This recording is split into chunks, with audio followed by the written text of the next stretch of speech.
Bienvenue sur ma chaîne YouTube Real Data Hero pour présenter, introduire et expliquer mes analyses et graphiques des données publiques concernant le Covid-19 à disposition en téléchargement sur la chaîne Telegram. Cette vidéo spéciale traite du rapport de la Cour des comptes fédérale à la commission du budget du Bundestag allemand du 9 juin. Les données et les statistiques ont déjà fait sensation et suscité beaucoup d'intérêt dans certains rapports du journal Bild. C'est pourquoi j'aimerais vous présenter certains détails sous forme graphique et vous les expliquer de la manière habituelle. Le rapport sur l'audit de certains postes de dépenses du Fonds de santé liés au Covid a été envoyé par courriel au président de la commission des crédits et pour information aux membres de diverses commissions du Bundestag qui figurent sur la droite de cette diapositive. Comme toujours, pour des recherches plus approfondies, le matériel et le PDF qui accompagnent cette vidéo sont disponibles en téléchargement sur la chaîne Telegram. Puisque cette vidéo traite de très grands nombres, de milliards, permettez-moi une brève introduction mathématique. Vous voyez sur cette diapositive 50 x 20, soit un total de 1000 points verts. Si j'imprime cette image sur un papier A4 de 80 grammes par mètre carré, notre papier d'impression courant, elle présentera donc 1000 points. Pour imprimer 1 milliard de ces points, je dois imprimer 1 million de feuilles. Le poids total sera de 4990 kg, soit 4,99 tonnes pour 0,499 grammes par feuille. Si l'épaisseur de la feuille est de 0,104 mm, on obtient une pile de 104 mètres de haut. Un deuxième exemple rapide. Une personne qui rêve de gagner le gros lot et joue régulièrement devrait gagner 1 million à la loterie chaque semaine pendant 20 ans pour récolter son premier milliard. Sur la prochaine diapositive, vous pouvez voir les dépenses fédérales liées au Covid discutées dans le rapport pour 2020 et 2021. L'accent est mis sur les indemnités versées aux hôpitaux pour l'absentéisme des patients, les annulations d'opérations, etc. En 2020, le total des paiements compensatoires effectués s'élève à 10,2 milliards d'euros. Cette somme a été versée aux hôpitaux à raison de 45 millions d'euros par jour. En outre, 0,69 milliards d'euros sont destinés à la construction de nouveaux lits de soins intensifs qui ont été subventionnés à hauteur de 50 000 euros par lit, ce qui correspond à une augmentation de 13 800 lits de soins intensifs nouvellement subventionnés. Le poste de 2,1 milliards d'euros destiné à la distribution de masques pour les groupes vulnérables, qui n'est pas lié aux hôpitaux, est signalé par un décrochement hors du graphique. Le graphique circulaire de droite montre la répartition des différents postes du budget progressivement additionnés en 2021 pour les paiements compensatoires aux hôpitaux. Outre le solde du budget de 3,7 milliards d'euros déjà approuvé au 18 novembre 2020, un nouveau budget de 2 milliards d'euros a été approuvé, une augmentation de 1,5 milliard d'euros et de 1 milliard d'euros en février, mars et mai respectivement, pour atteindre désormais un total de 9,7 milliards d'euros. Pour comparer l'ordre de grandeur, le budget 2021 de l'aide au développement investi dans la sécurité alimentaire internationale et la protection globale de l'environnement est de 0,874 milliards d'euros. La 7e diapositive montre l'octroi des fonds de paiement compensatoire dans l'ordre chronologique. Il est facile de constater le vide entre le 30 septembre et le 18 novembre. Au cours de cette période, la demande de soutien supplémentaire de la part des opérateurs hospitaliers a augmenté en raison des contraintes financières croissantes et, dans certains cas, des préoccupations existentielles des hôpitaux individuels. Ainsi, en 2021, on peut voir comment les fonds de soutien s'additionnent progressivement, certains postes étant bien sûr déjà épuisés au moment de l'approbation des fonds suivants. Par rapport au versement quotidien de 45 millions du 16 mars au 30 septembre 2020, les fonds ont été versés à raison de 28 millions par jour à partir de novembre. En ce qui concerne les fonds de soutien Covid aux indépendants et aux entreprises, je veux également citer d'autres mesures financières en dehors du soutien aux cliniques. Les aides relais 1, 2, 3 et 3+, totalisent plus de 100 milliards d'aides versées selon le gouvernement fédéral. Il n'y a actuellement aucun débat public sur l'origine de ces fonds et la compensation des nouvelles dettes contractées. Outre les indemnités versées aux hôpitaux, la Cour des comptes fédérale analyse en détail dans son rapport la distribution de masques de protection aux groupes vulnérables, c'est-à-dire aux groupes particulièrement touchés par la pandémie. La diapositive suivante montre dans le petit tableau les sommes remboursées par les fonds fédéraux en 2020. 2 milliards d'euros pour la délivrance de masques de protection par les pharmacies, des frais d'impression de 9,7 millions d'euros pour les certificats d'autorisation à l'imprimerie fédérale et des frais d'envoi de 0,5 millions d'euros qui sont revenus aux caisses maladie pour l'envoi des certificats d'autorisation. En page 13, le rapport explique d'abord le cadre juridique comme suit. Citation. Selon les dispositions de la loi de base, les lenders sont en principe responsables des tâches de protection de la santé publique, de prévention des risques généraux et de la protection contre les catastrophes. Avec la troisième loi sur la protection de la population en cas de situation épidémique d'importance nationale, le législateur fédéral a décidé de mettre à disposition des groupes de personnes particulièrement vulnérables des masques de protection filtrant les particules, par exemple de type FFP2. Les masques de protection devaient être gratuits pour ceux qui y avaient droit. Le législateur a autorisé le ministère de la Santé à déterminer par décret, sans l'accord du Bundesrat, quel groupe de personnes présente un risque accru d'évolution grave ou mortelle de la maladie à la suite d'une infection par le nouveau coronavirus et ont donc droit à des masques de protection. Les coûts de la taxe sur les masques de protection ont été préfinancés en tant que dépenses pour des prestations non assurées par la réserve de liquidité du Fonds de la santé et remboursés par les fonds fédéraux. Un montant de 2,5 milliards d'euros est disponible à cette fin dans la planification 15 en 2021. Conformément à l'ordonnance sur le droit aux masques de protection pour prévenir l'infection par le coronavirus SARS-CoV-2, ordonnance sur les masques de protection contre le coronavirus Schutz-MV, les personnes particulièrement vulnérables ont reçu chacune 15 masques de protection auprès des pharmacies du 15 décembre 2020 au 15 avril 2021. En principe, les personnes qui n'ont pas d'assurance maladie obligatoire y avaient également droit.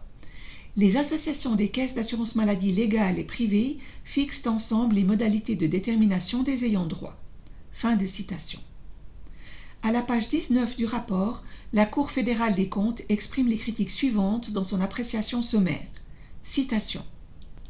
Le ministre de la Santé n'a pas réussi à trouver une définition pratique simple et applicable pour le groupe des personnes éligibles, bien que cela ait été recommandé par des experts. La distribution de masques à des personnes sans droit légal a été acceptée, ainsi que la non-inclusion de personnes auxquelles cette action était destinée en soi. Dans l'ensemble, il n'a pas été possible de clarifier comment le ministère est arrivé au montant de remboursement dans chaque cas. Il n'a pas fourni de documentation sur la manière dont le prix a été calculé. De l'avis de la Cour des comptes fédérale, le remboursement de 6 € par masque constituait une surcompensation manifeste en faveur des pharmacies. Il est probable que cela s'applique également au montant de remboursement de 3,90 € fixé à partir du 16 février 2021, étant donné que les masques certifiés FFP2 étaient déjà vendus dans les magasins de détail pour moins d'1 € à la fin du mois de janvier. La Cour fédérale des comptes a estimé que le ministère devait adopter une approche économique pour les futures mesures de ce type. Elle a constaté qu'en délivrant les masques de protection, le gouvernement fédéral a déchargé les lenders de leurs responsabilités. Ce sont eux qui, en principe, sont responsables des mesures en matière de santé publique et de protection contre les catastrophes. À l'avenir, il conviendra de veiller à nouveau à une répartition appropriée de la charge entre la fédération et les lenders. Fin de citation. Remarque, dans le cadre des mesures relatives au Covid, ce n'est pas le seul point où le gouvernement fédéral a contourné le Bundesrat sur les dispositions de la loi de base. La diapositive suivante illustre la surcompensation en faveur des pharmaciens mentionnée dans le rapport. Avec 290 millions de masques de protection délivrés, les pharmaciens ont généré des recettes de 1,74 milliard d'euros. Pour un prix d'achat en gros de 1,62 € à l'époque, les dépenses s'élevaient à 0,47 milliard, soit un bénéfice de 1,27 milliard d'euros. Compte tenu de l'avertissement de la Cour des comptes fédérale de procéder de manière plus économique à l'avenir, on peut se poser la question de quel remboursement les pharmaciens reçoivent actuellement par test individuel dans les très nombreux centres de tests rapides qu'ils proposent. Ici aussi, les décrets politiques constituent une base solide de revenus supplémentaires. Compte tenu des critiques exprimées, la Cour des comptes a donné au ministère fédéral de la Santé la possibilité de faire des commentaires avant la publication. Le ministère a commenté comme suit, citation. La mise en œuvre de la Schutz MV s'est déroulée remarquablement bien, à l'exception de quelques rapports de problèmes. Au 16 avril 2021, les centres de gestion des pharmacies avaient facturé 290 millions de masques de protection sur la base de 47,5 millions de certificats d'autorisation. En raison d'un décalage dans la facturation entre les pharmacies, les centres de gestion des pharmacies et l'Office fédéral de la sécurité sociale, une vue d'ensemble du nombre de certificats d'autorisation échangés et de masques de protection distribués n'est pas attendue avant fin juin ou début juillet 2021. Fin de citation. Cette déclaration n'a pas convaincu la Cour fédérale des comptes, de sorte qu'elle s'en tient explicitement à sa critique, qui porte en premier lieu sur le manque de volonté du ministère de la Santé de tenir compte des recommandations de la Commission fédérale paritaire lors de la détermination des ayants droit. Deuxièmement, la Cour des comptes déclare que le ministère de la Santé n'a pas encore présenté de justification compréhensible pour la détermination du montant du remboursement de 6 € et critique en détail l'erreur de calcul à cet égard. Vous pouvez étudier les explications détaillées dans les documents fournis dans le canal Telegram de Real Hero en français. La majeure partie du rapport de la Cour des comptes fédérale traite des indemnités versées aux hôpitaux. Le gouvernement fédéral a créé le cadre juridique au paragraphe 21 de sa loi du 27 mars 2020 visant à compenser les charges financières conditionnelles des hôpitaux et autres établissements de soins de santé, loi Covid-19 sur l'allègement des hôpitaux en abrégé. Du 16 mars au 30 septembre 2020, les hôpitaux sont autorisés à signaler une sous-occupation par rapport à 2019, ce qui leur vaudra une compensation de 560 € par patient en moins et par jour. Ici, au point 4, des crédits supplémentaires ont été approuvés pour la création de nouveaux lits de soins intensifs avec option de ventilation. Le montant forfaitaire par place est de 500 000 €. La diapositive suivante montre les paiements d'indemnités journalières dans l'ordre chronologique avec les modifications d'exigences légales respectives. Le premier règlement concerne la période du 16 mars au 12 juillet avec le montant forfaitaire subventionné de 560 € par patient absent et par jour. L'ajustement du 8 juillet demande un montant d'aide déterminé individuellement pour chaque clinique à partir du 13 juillet et versé de manière dégressive entre 360 et 760 €, les cliniques universitaires par exemple se voyant le plus souvent attribuer le montant maximal. Le soutien moyen s'est élevé en tout à 45 millions € par jour. Vous pouvez également trouver les dispositions légales et la liste des cliniques sur le canal Telegram. À l'expiration du premier soutien fin septembre, l'amendement suivant à la loi a réduit le soutien à 90% des lits inoccupés et l'a lié à des conditions. Incidence sur 7 jours supérieure à 70 et capacité libre inférieure à 25%. Pour les hôpitaux ayant une incidence plus élevée, par exemple, il y a eu possibilité supplémentaire de participation pour les niveaux d'incidence supérieurs à 200 ou 150 à partir de janvier 2021. Et en avril, le seuil d'incidence a été abaissé de 70 à 50. Je vous renvoie à ma vidéo sur les incidences où j'ai mis en évidence les facteurs possibles influençant les tendances en la matière. La diapositive suivante montre l'impact des réglementations et des déterminations sur le fonctionnement des cliniques conçues pour assurer la prise en charge des cas Covid-19. Selon l'étude du RKI de Leibniz et de l'Université technique de Berlin reconnue par le ministère fédéral de la Santé, la diminution du nombre total de cas de traitement en 2020 par rapport à l'année précédente est de près de 2,5 millions. En conséquence, l'utilisation des lits d'hôpitaux a diminué au total de 7,8% avec une part de patients Covid-19 de 2%. L'utilisation des lits de soins intensifs a diminué de 1%, passant de 69,6% à 68,6% avec une part de 4% de traitement Covid-19. Un avocat connu m'a fait remarquer que cette diapositive devrait provoquer un soulèvement populaire. Ni lui ni moi n'avons l'intention de faire de ce commentaire ou de cette citation un appel à la révolte. Mais l'arrière-plan de ce commentaire sera l'importance et l'effet dans l'argumentation politique et médiatique de la surcharge supposée, redoutée, certainement imminente ou déjà observable des unités de soins intensifs pour toutes les mesures de confinement et réglementations juridiques spéciales. Le BILD s'en est également inspiré récemment pour réaliser un reportage spécial approfondi sur ces remarques du rapport de la Cour des comptes fédérale. La diapositive suivante met en évidence les revenus et les bénéfices des cliniques présentés dans le rapport comparé à l'année précédente. Avec une diminution des cas de traitement d'environ 2,46 millions, les cliniques ont reçu 1,3 milliard de paiements de plus de la part des compagnies d'assurance maladie. En outre, 10,2 milliards proviennent de la cagnotte des paiements compensatoires en 2020. Convertis en cas de traitement, les coûts par cas de traitement ont donc augmenté de 4 168 à 5 466 € avec le Covid-19. Pourquoi, avec un flux d'argent aussi abondant, entendons-nous tant de rapports inquiétants à propos des cliniques et de leur part, en premier lieu sur la surcharge redoutée et deuxièmement sur les pertes financières massives? Cela peut susciter l'incompréhension. Ici, il faut appliquer un regard différencié parce que les règlements n'ont pas mis chaque clinique en position de recevoir des paiements de compensation, de sorte que dans certains cas, des diminutions massives de traitements ont pu mettre en danger leur existence. Peut-être est-ce aussi une raison de la suppression d'une vingtaine d'hôpitaux pendant la pandémie 2020, ce dont les médias ont fait état de manière sporadique. La Cour fédérale des comptes a critiqué à plusieurs reprises l'existence d'effets d'aubaine dans les programmes de paiement compensatoire mis en place en adaptant les données de déclaration aux exigences légales. Il se peut que cette incitation ait existé en raison des nombreuses autres options de facturation des cliniques liées au Covid. Par exemple, du 1er avril au 31 décembre, les frais de soins infirmiers ont augmenté de 26,2%, soit 185 € au lieu de 146,55 €. Des fonds supplémentaires ont été fournis pour répondre aux besoins accrus en matière d'hygiène ainsi qu'au coût additionnel du test SARS-CoV-2 pour tous les patients. Les allocations pour les cas de traitement Covid-19 devraient également être analysées ici au-delà du rapport de la Cour des comptes sur cet aspect des pratiques de déclaration. À la page 8 de son rapport, la Cour des comptes critique le système actuel de paiement compensatoire comme suit. Citation.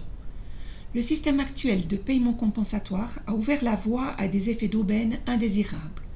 L'Institut Robert Koch a indiqué au ministère de la Santé que certains hôpitaux déclaraient un nombre inférieur de places de soins intensifs. Le nombre de cas dans les unités de soins intensifs s'est parfois allégé, mais la proportion de lits libres pouvant être exploités est restée globalement faible. Les données rapportées ne permettent pas d'évaluer la situation sans réserve. Le RKI a recommandé que les paiements compensatoires ne dépendent plus de ces données.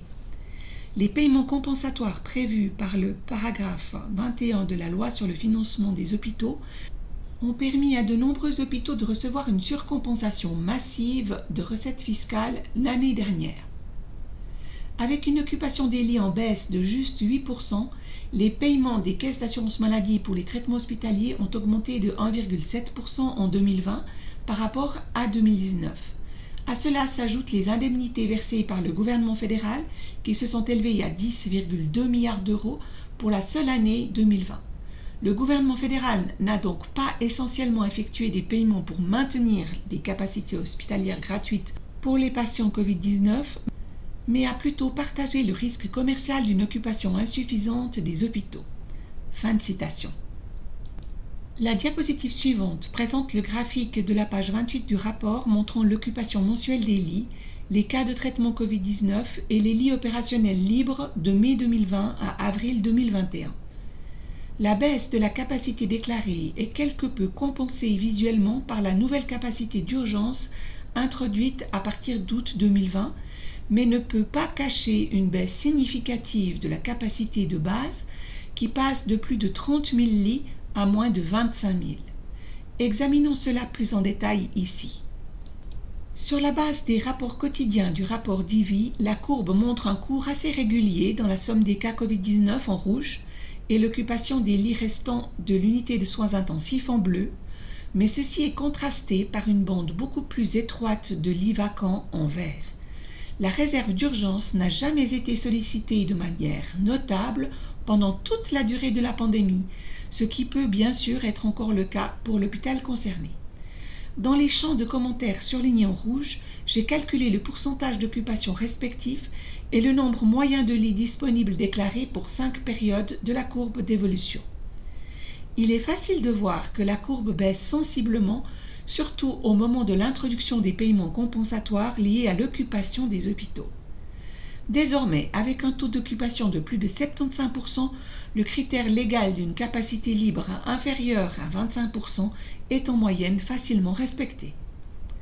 Dans l'ensemble, cela donne l'impression d'une réduction de 7070 lits, bien que le rapport de la Cour des comptes envoie ici un signal clair pour revoir la pratique des annonces en soulignant les effets d'aubaine indésirables. Le fait que le RKI donne également l'indication de ne pas lier les paiements et les annonces montre à mon avis qu'ici aussi le problème de la pratique des annonces à orientation économique est probablement conscient. Le fait que les taux d'occupation se seraient toujours situés dans les 60% inférieurs en termes de pourcentage si la capacité en lit était restée constante est démontré par les hypothétiques rétrocalculs d'occupation aux capacités initiales qui sont surlignés en rouge foncé. Le calendrier des paiements compensatoires est indiqué par les zones grises en arrière-plan.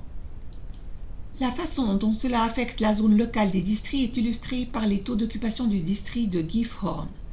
La réduction d'un tiers de la capacité des lits de soins intensifs, qui passe de 35 à 12 lits, entraîne un taux d'occupation moyen de 90%. Il est clair que le nombre de traitements non liés au Covid a également été réduit, ce qui, après tout, porte préjudice à l'hôpital sur le plan financier. Le nombre de lits enregistrés a également été réduit d'un 5e dans la région de Hanovre, ce qui a ramené les capacités de lits libres enregistrés bien en dessous du seuil des 25%. Pour effectuer des recherches personnelles sur certains districts, veuillez vous référer au site web intensivstationen.net. Tom Lausen y présente des graphiques et analyse des chiffres des rapports d'IVI, dont le Welt, entre autres, a déjà rendu compte dans un article détaillé. Si l'on prend l'exemple de Ludwigsburg, le processus d'établissement des annonces est illustré dans sa propre palette de couleurs. En outre, les décès sont inscrits ici, ce qui peut être consulté individuellement pour chaque groupe d'âge. On peut observer que les décès liés au Covid-19 deviennent particulièrement visibles au moment de la réduction de capacité, de sorte que la question se pose de savoir si les soins médicaux étaient alors encore assurés. Enfin, la critique de la Cour fédérale des comptes doit être prise en considération. Un point essentiel est que le ministère fédéral de la Santé n'a pas adhéré aux recommandations du Conseil consultatif, mais les a modifiées de manière significative de sa propre autorité. Par exemple, il a recommandé 20% comme limite pour les capacités libres disponibles au lieu des 25% fixés par le ministère de la Santé, et la recommandation d'incidence du Conseil consultatif était de 100, mais a été abaissée par le ministère de la Santé à 70 et plus tard même à 50. Sur la dernière page, les principaux points de critique sont résumés. Je vais vous parler juste des points surlignés. L'objectif déclaré d'augmenter les capacités de soins intensifs n'a pas été atteint, et il en a résulté un concept de sécurité économique et de promotion des hôpitaux. La baisse du taux d'occupation signifie en définitive que la préservation des capacités libres a été financée et que le risque commercial de sous-occupation a été assumé par l'État et donc par le contribuable. La sanction de l'abus de l'autorisation de déclarer de l'article 23, paragraphe 2, numéro 1 de la loi sur la santé publique est réclamée.